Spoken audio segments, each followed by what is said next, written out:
There was a bridge in Little Town, Arkansas that I used to cross every single night.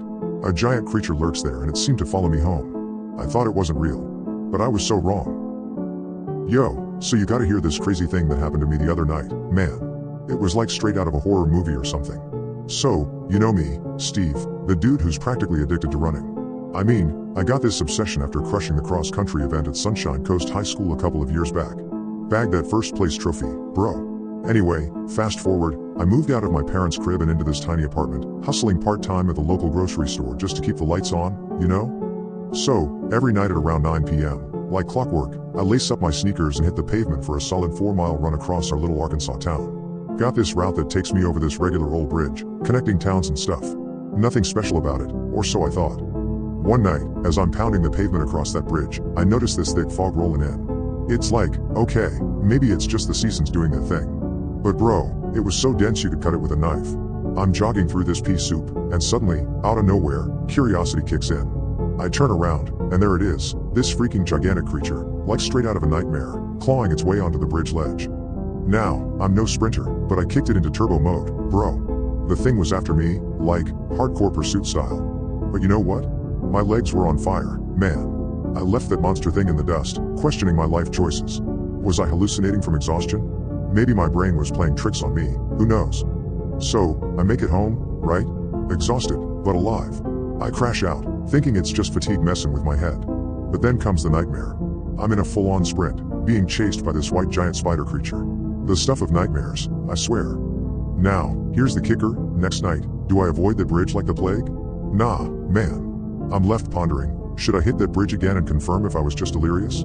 Like, is there some twisted reality lurking in the fog? Who knows, but I'm tempted to find out, even if it means crossing paths with that nightmare creature again. What would you do, right? The bridge awaits, and so does the mystery. Dude, you won't believe the insane sequel to that creepy bridge incident. So, after that freaky night, I decided to drag my closest bud, Jake, into the madness.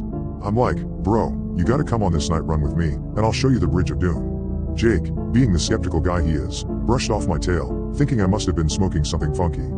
Anyway, we're chilling at my place before the run, and Jake, being the joker he is, suggests watching some horror flicks. I ain't into that stuff, man. I prefer a chill vibe, but Jake's all like, come on, it'll be fun. So, we sit through a couple of horror movies, and I'm regretting every moment. Finally, 9 p.m. hits, and we hit the pavement, talking about the good old high school days, girls, parties, heartbreaks, and the annoying teachers. Just trying to lighten the mood, you know?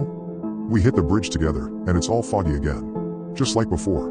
But then, out of the blue, Jake disappears mid-run. Like poof, gone. I'm standing there like, Jake, bro, where you at? But there's no reply. Suddenly, out of the thick fog, this giant white spider thing starts crawling towards me at warp speed. I'm screaming for help as I haul ass, but the creature catches up. Next thing I know, I'm wrapped up in its web, and it's slowly munching on me. I'm legit thinking this is the end, bro. I'm crying for help, and everything goes dark. But then, reality hits.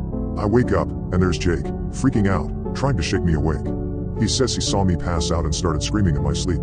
I'm like, dude, I was being devoured by a spider, what's going on? Jake just looks at me like I've lost my mind. We ditch the bridge, get some fast food snacks, and head home. Jake's still convinced it was just some crazy nightmare, but I can't shake the feeling that there's something seriously messed up about that bridge. I mean, I hope it's just bad dreams, but who knows, man? The mysteries of the night run continue, and I'm left wondering if I'll ever have the guts to cross that bridge again. Dude, you won't believe what happened next. After that whole nightmare on the bridge with Jake, I was like, enough is enough, man. Decided to take a break from my nightly runs, thinking the fatigue was seriously messing with my head.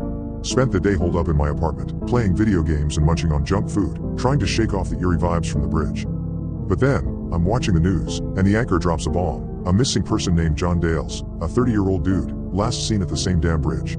My heart stops. It's like the nightmare's coming to life. I call up Jake in a panic, telling him about the missing person and how it's all linked to that cursed bridge. Jake, being the voice of reason, tries to calm me down, insisting it's just some crazy coincidence. But paranoia's got its grip on me, man. I can't shake the feeling that something sinister is happening, that maybe that bridge ain't just some foggy pathway. I'm freaking out, and when I step into my room, strange noises echo from outside. I look out, and there it is, the giant white spider. I kill all the lights, hiding in my closet like a scared kid while the thing prowls around my place, hunting me. It's insane, bro. I dial 911, whispering about an intruder in my house. The cops promise they're on their way. I hear the spider creeping, its claws scraping against the floor. I don't dare move. The minutes drag on like hours. Finally, the cops burst in, flashlights blazing, searching for the so-called intruder. But guess what? They find zilch. Not a single trace. The cops are furious, thinking I pulled some prank. I'm trying to convince them about the spider, about the missing person, but they ain't buying it. I'm left standing there, baffled and paranoid, wondering if the spider is real or if it's just some messed up illusion playing tricks on my mind. The bridge has become a portal to nightmares, and I don't know if I can ever escape it. Man, you won't believe the insane turn of events that unfolded. So, Jake invites me over to his place, thinking some good old comedy movies would help shake off my paranoia. I'm like, sure, let's try anything at this point. But before heading there, I look in the mirror, telling myself I'm not crazy, slapping my face, trying to shake off the hallucinations that haunted me. I reach Jake's place, and to my horror, I find him in the clutches of that giant white spider. Frozen in fear, I watch as my friend screams at me to grab his gun from the floor and shoot the damn thing. With shaky hands and fear in my gut, I take aim and fire, bullets echoing across the neighborhood. Cops swarm in, hearing the gunshots. The spider lies dead, and Jake's wounded but alive. We're taken to the local hospital, and the story spreads like wildfire, a 19-year-old dude slaying a giant spider to save his friend. Journalists and reporters bombard us with questions, the town of Arkansas gaining a tale shrouded in mystery. But the nightmares aren't over. The whole town decides to destroy the bridge, closing it off for good. Kids still dare to visit, driven by curiosity, but it's a dark and eerie place now. Jake and we decide it's time to bounce, move out to Ohio near the city where life feels a bit safer than the outskirts of Arkansas. I'm living a normal life now, but the bridge incident still haunts me. What if I was alone that night? Would I be dead? It's a question that lingers, and I can't shake the feeling that there's more to that bridge than meets the eye. The town may have its new story, but the mysteries of that foggy bridge are locked away, waiting for someone else to stumble upon them.